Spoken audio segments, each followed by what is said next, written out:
나이 들어서는 고층 아파트도 조심해야 된다. 왜냐면 몇 년 전 얘기인데 오하라 레이코라고 국민 탤런트가 죽었는데 사흘 만에 발견됐어요. 고독사. 어느 도의 뉴타운 단지 하나를 조사해 봤더니 과거 3년 동안에 고독사한 사람이 25명.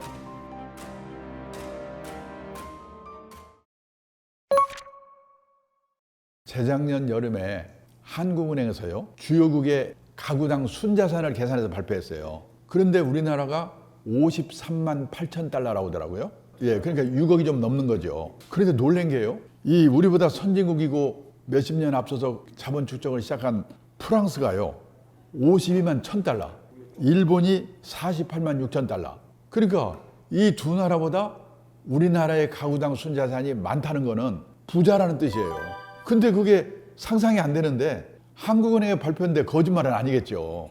그거 믿어지지 않는데 제가 이제 가계 자산을 분해를 해봤더니 우리나라는요, 가계 자산의 78%가 부동산이고 금융자산이 22%인데요. 미국이나 일본 같은 선진국은 금융자산이 60 내지 70%고 부동산이 30 내지 40%. 우리와 반대더라고요. 그러니까 우리나라는 한마디로 말하면 재산 이퀄 부동산인데 부동산 값이 비싸니까 부자처럼 보이는 거예요. 그러니까 부동산이 계속 오르면 상관없겠죠. 물론 나라는 미쳐버리겠지만은. 근데 혹시라도 부동산 가격이 떨어지면 어떻게 될 건가 걱정이 되는 거예요.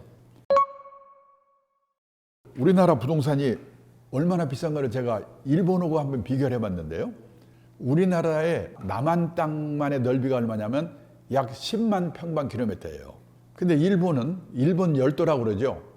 홋카이도에서 규슈까지 일본 땅 전체의 넓이가 얼마냐면 38만 평방킬로미터예요.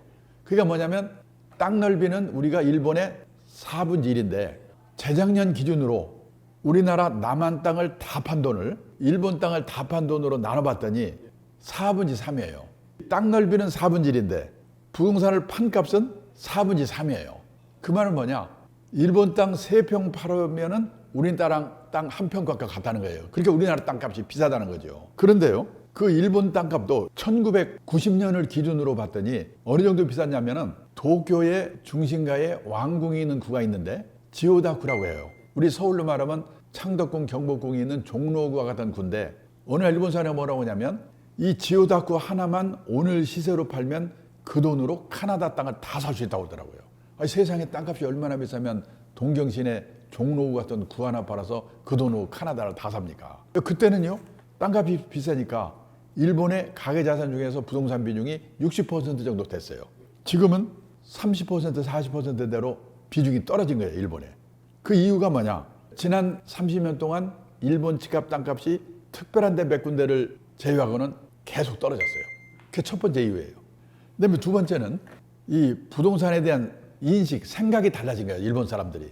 집 없으면 어때? 빌려 살면 되는 거지? 우리처럼 집에 한이 맺혀 있잖아요. 일본에서요, 보통 사람이 내가 집이 없어. 근데 금융자산이 몇 억 있어. 내가 돈을 좀 빌려서 집을 살까? 집을 사면 수리해야 되고 세금 내야 되고 골치 아프잖아, 이거? 그러니까 그냥 집은 빌려 살고 이 돈은 딴 데 투자할까? 냉정하게 생각을 해보거든요. 그런데 우리나라는 이 한 2, 3년 분위기를 보면은 내 돈이 하나도 없더라도 은행에서 나한테 돈을 빌려만 준다면 눈 감고 집 산다. 그런 분위기였잖아요. 그러니까 일본도 1980년대 제가 동경에서 근무할 때는 비슷했다 이거예요. 근데 그것이 30년을 지나면서 생각이 바뀐 거예요. 집값, 땅값이 떨어지고 노인만 남고 애들은 젊은 사람들은 없고 출산율은 낮아지고 그러니까 집에 대한 생각이 선진국 수준으로 바뀐 거예요. 집 없으면 어때? 빌려 살면 되는 거지.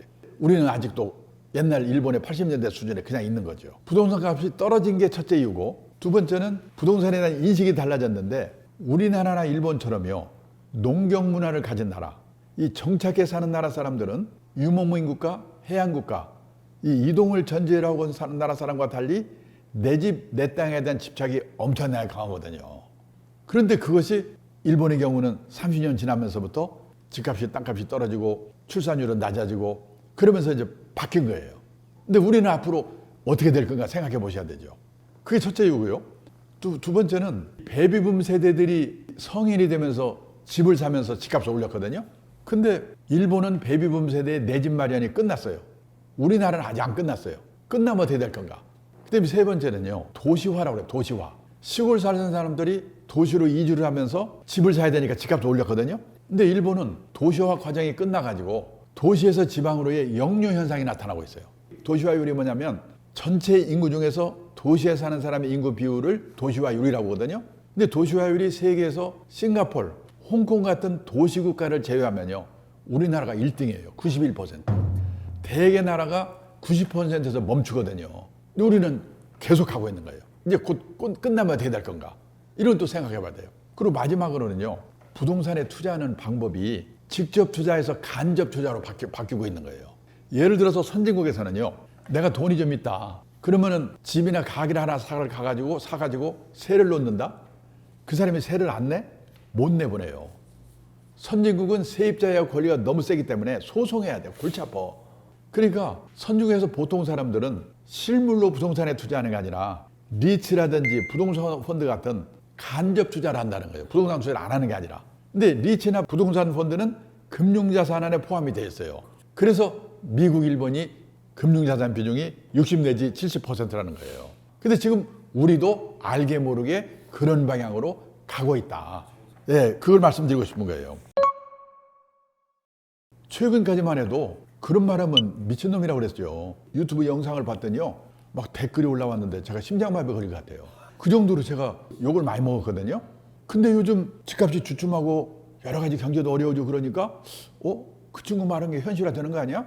요즘 그런 분위기로 돌아서고 있고요. 예를 들어서 고령화의 속도라는 면에서요. 프랑스에서 155년 동안에 진행이 된 게 155년 동안에 일본에서는 35년 동안에 진행이 됐어요. 4배, 5배의 속도로. 그래서 일본 사람들이 적응을 못하고 30년 가까이 저 고생을 하고 있는데 우리나라는 일본도 저리 가라. 25년 동안에 진행이 되거든요. 프랑스 같은 나라는 155년 동안에 서서히 적응해가면 되는데 우리나라는 25년 동안에 총알같이 적응하지 않으면 안 된다. 그래서 뭐냐면은 지금까지 엊그저께까지 상식으로 생각했던 주택에 관한 생각, 애들 교육에 관한 생각, 애들 결혼에 관한 생각, 내 노후에 관한 생각 이것도 180도 바꿔야 된다는 거예요. 우리나라도 이게 당장 어떻게 된다는 것보다도 원칙은 지켜가면서 부동산이나 문제를 생각해야 된다. 그걸 제가 계속 강조하고 있는 게 그거죠. 사시든 파시든 간에 부동산과 관련된 생각을 두 가지는 바꿔야 됩니다. 그거를 말씀드리고 싶은 거예요. 그 첫째가 우리나라는 땅이 좁은 나라다. 근데 땅은 어디서 수입도 못 해오잖아. 그러니까 다소 비싸게 사더라도 기다리고 있으면 올라. 땅에 묻어두는 게 최고야. 이런 생각을 갖고 있는데 그 생각을 바꿔야 된다는 얘기를 먼저 하고 싶습니다. 땅을 어떻게 수입합니까? 국제화된 시대에는 땅도 얼마든지 수입해 올 수 있는데요. 그거를 첫 번째로 경험한 나라가 어디냐면은 영국입니다. 영국에서는요, 18세기 후반에 땅값이 쫙 오르다가 어느 날 영국 정부가 밀 수입의 자유화, 먹는 밀을 해외에서 3분의 1 값으로 절반 값으로 마음대로 사다 먹어라. 이 말은 밀을 싸게 사온다는 것은 간접적으로 땅을 싸게 사오는 효과가 있다. 이런 지식이 퍼지면서 영국의 땅값이 갔어요. 해외에서 쌀을 싸게 사오면 김제평야, 평택평야 땅값이 떨어져요. 해외에서 소고기를 싸게 사오면 대관령, 목장 땅값이 떨어져요. 지금요, 인도, 중국, 베트남 이런 나라들이 우리나라 기업들에게 땅을 싸게 줄 테니까 빨리 공장 옮겨오세요. 얼마나 꼬시는지 아시죠? 저 기흥에 있는 삼성전자가 해외로 나가버렸다? 가지 말란 법 없어요. 경쟁력 떨어지면 갑니다. 지금요, 삼성전자의 베트남 공장에는 베트남 현지 직원이 24,000명이 있대요. 거기 베트남 고졸 여직원의 평균 월급이 얼마쯤 될 것 같아요? 350달러래요. 한국 삼성전자의 고졸 여직원의 평균 월급이 얼마일 것 같아요? 3,700달러예요. 10배가 넘어요. 언제까지 버티겠어요? 제가 울산에 갈 때마다 현대자동차 직원들한테 그러거든요. 너무 세게 데모해가지고 현대차가 경쟁력이 떨어져서 울산을 떠나버리면 당신들은 거지됩니다. 첫째, 직장을 잃죠. 둘째, 막말로 울산에서요, 현대자동차, 현대중공업 떠나보세요. 울산의 땅값, 집값은 폭락하거든요. 그동안에는 우리나라의 이 제조업 중심의 나라였기 때문에 제조업을 하는 기업들은 땅을 많이 사잖아요. 그래서 올린 거거든요. 근데 제조업이 점점 줄어들잖아요. 얼마 전에 바이든 대통령 와가지고 여러 가지 뭐 폼 잡고 갔는데 결국 뭐냐? 삼성전자, 현대자동차 미국에 공장 짓는 걸로 이 얘기 났잖아요. 그러니까 얼마든지 땅도 간접적으로 수입할 수 있는 거다. 그런 눈으로 땅을 보셔야 된다는 거예요. 이 100세 시대에 노후에 어디서 누구와 어떻게 살 건가, 그걸 지금 미리미리 생각해보고 준비해야 된다는 거예요. 그 얼마 전에요, 서울시에서 65세 이상 된 부부들에게 물어봤어요. 두 분 중에 한 분이 돌아가시고 혼자 되시면 다시 자녀들하고 같이 살겠습니까? 같이 살겠다는 대답은 20%밖에 안 돼요. 50%는 자식들하고 멀지 않은 데서 혼자 살겠다. 30%는 실버타운 같은 노인 전용실로 가겠다. 그러니까 80%가 자식들이 안 살아주는 게 아니고 본인들이 불편해서 혼자 살겠다는 거예요. 그러면요, 애들하고 살다가 애들 다 나가 둘만 남어. 그 중에 한 사람이 아파. 그걸 부부 간병기라고 그러죠. 한 사람 떠나 혼자 남어. 그 사람도 아파 떠나. 한 30년 사이에 그런 일이 생기거든요. 그 과정별로 나는 어디서 누구와 어떻게 살 건가, 그거를 잘 생각해 봐야 된다는 거예요. 그 다음에 우리나라는요, 100살 이상 된 분들을 100세인이라고 그러잖아요. 우리나라에 100세인이 몇 분이나 계실까요? 얼마 전에 통계 발표된 거 보니까 98세 이상인 분이 18,000명 계신다고 하더라고요. 그럼 그분들은 어디 살고 계실까요? 옛날에 100세인은 시골에 경치 좋고 공기 좋은 진한 장소 이런 데 사셨거든요. 지금 100세인의 절반은 요양병원에 계신대요. 절반은. 다들 안 갈 거라고 생각하는데 저는 각오하고 미리미리 보고 있습니다. 그런데 우리나라 어머니들은 반대거든요. 오히려 딸이 시집갈 때쯤 되면 큰 집을 이사 가려고 그래요. 그러면 사돈 내 폼도 나고. 옛날에는 재테크도 됐죠. 근데 요즘은 큰 집이 골치 아프잖아요. 왜 그러냐면 우리나라 인구가 5,200만, 가구 수가 2,100만 가구. 그 중에서요, 혼자만 사는 가구, 둘만 사는 가구를 합친 비율이 1980년도만 해도 15%밖에 안 됐어요. 그때는 가족이 많았기 때문에. 근데 2020년에는 60%로 늘었습니다. 2045년이 되면 71%가 혼자 아니면 둘이 사는 세상이 온다는 거예요. 일본은 벌써 오래전에 60%가 넘었어요. 우리나라도 일본도 대부분의 집이 혼자 아니면 둘이 사는 세상이 오고 있는데 아직도 서울에서는 재개발했다면 몇 평 늘어나지? 조심해야 돼요. 요즘은 지방에도 고층 아파트가 많이 생기는데 젊을 때는 상관없는데 나이 들어서는 고층 아파트도 조심해야 된다. 우리나라 사람들은 유난히도 돈 많은 사람 하늘로 가고 돈 없으면 땅 밑으로 가잖아요. 근데 너무 하늘 좋아할 게 아니다. 왜냐하면 몇 년 전 얘기인데 일본에서 난리가 났는데요. 오하라 레이코라고 국민 탤런트가 죽었는데 사흘 만에 발견됐어요. 고독사. 그 일본에서 벌컥 뒤집혔어요.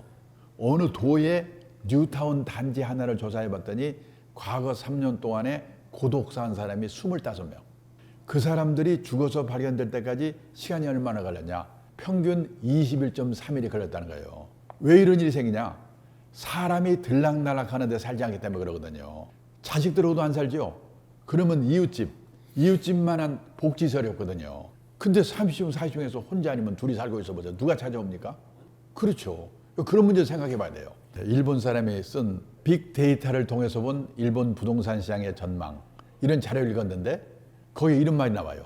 일본의 노후화된 아파트들이 재건축을 못해가지고 슬럼화돼 가고 있다는 거예요. 아파트를 뭐라고 부르냐면 구분 소유 주택이라고 부르는데, 구분 소유 주택을 재건축하려면 주민의 80%가 찬성을 해야 된대요.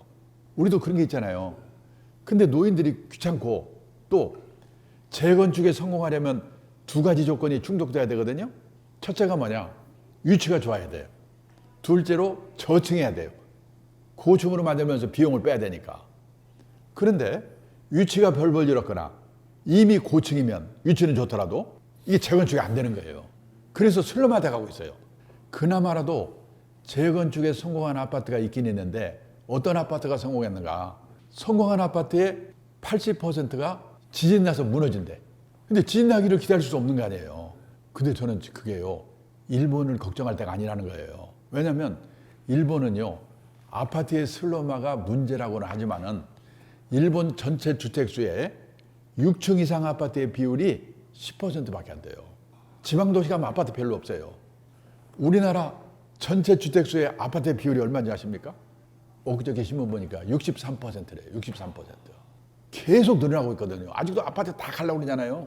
저는 지방도시 가면서요, 벌판에 고층 아파트 이런 거 있는 거 보면은요, 걱정이 뭐냐? 야, 10년 후, 20년 후 우리 손주들이 저거 때려부시려고 얼마나 고생을 할까? 그런 것들이 걱정이 되는 거예요. 요즘 일본에서는 그래서 유행하는 게 뭐냐면 부만 남았거나 사별하고 혼자 되면 어디서 사는가? 시내에서요. 시내에서 18평에서 20평짜리 병원 가까운 곳. 나이 들면 병원이 가까워야 돼요. 그다음에 문화시설 가까운 곳. 재미가 있어야 되니까. 그다음에 쇼핑 가까운 곳. 예. 이런 데 사는 게 유행하기 시작하고 있어요. 지금 그런 그 밀실 같은 아파트가 다 밀실이잖아요. 주택이 바람직하지 않고 우리나라 사람들도 그걸 깨닫기 시작하는 것 같아요. 그 대표적인 사례가 판교의 타운하우스예요. 얼마 전에 신문에 난 일이 있는데요. 판교의 타운하우스를 10년쯤 전에 분양을 했거든요. 2009년에. 그때요, 설계를 누가 했냐면 일본인 건축가 야마모토라는 사람이 했어요. 근데 야마모토 이 사람이 설계를 해야 되니까 한국에 와서 한국의 주택 사정을 살펴볼 거 아니에요. 살펴봤더니 그 사람이 하는 말이 뭐냐? 원래 한국의 전통 가옥도 외부에 개방된 부분과 사생활을 지키는 부분으로 나뉘어 있었다. 옛날에 주택들은 그랬잖아요. 그런데 그런 주택이 사라지고 모두 밀실 같은 주택으로 바뀌었다. 이 고령화 시대, 1인 가구 시대에 그런 밀실 같은 주택은 더는 바람직하지 않다. 그래서요, 모든 주택 현관의 사방을 유리로 설계해 버렸어요. 밖에서 보이게. 얼마나 어색하겠습니까? 밖에 보이니까 이런 집에 내가 어떻게 살아? 분양 미달이 됐어요. 그런데요, 들어가 산 사람들이 10년을 살아보니까 고령화 시대, 1인 가구 시대에 이웃과 함께 소통하면서 사는 삶이 너무나 좋더라 이거죠. 그래서 그 야마모토라는 사람한테 뒤늦게 10년 지나서 고맙다는 메일도 보내고 그 사람 초청해가지고 파티를 했다고 신문에 났더라고요. 근데 사람들의 생각이 지금 바뀌는데요. 우리나라는 아까도 말했지만 한 번 바뀌었다면 확 끊어거든 그냥. 이거 언제 어떻게 될지 모르는 거예요. 그러니까 집 팔아서 주식 사세요. 이렇게 다 제가 말할 걸로 생각하는데 아니고요. 당장 어떻게 될지는 모르지만은 사든지 팔든지 원칙은 지켜야 된다. 원칙이 뭐냐? 투자라고 하는 것은 리스크가 따르는 것입니다. 따라서 재산이 한 곳에 집중되어 있으면 안 됩니다. 우리는 80%가 집중되어 있잖아요, 부동산에. 갖고 계신 재산이 100% 부동산에 몰빵되어 있으시다면 그 부동산이 오를 때 오를 망정 우선 10% 20%라도 금융자산을 가지세요. 그리고 나이가 들어가면서 금융자산의 비중을 높여가셔야 됩니다. 그래서 환갑 나이쯤 되면 선진국 수준까지는 못 가더라도 부동산과 금융자산의 비중이 반반 정도는 돼야 된다. 그래야지 오르든 떨어지든 하우스푸어가 될 염려는 없다. 이 말씀을 꼭 드리고 싶습니다.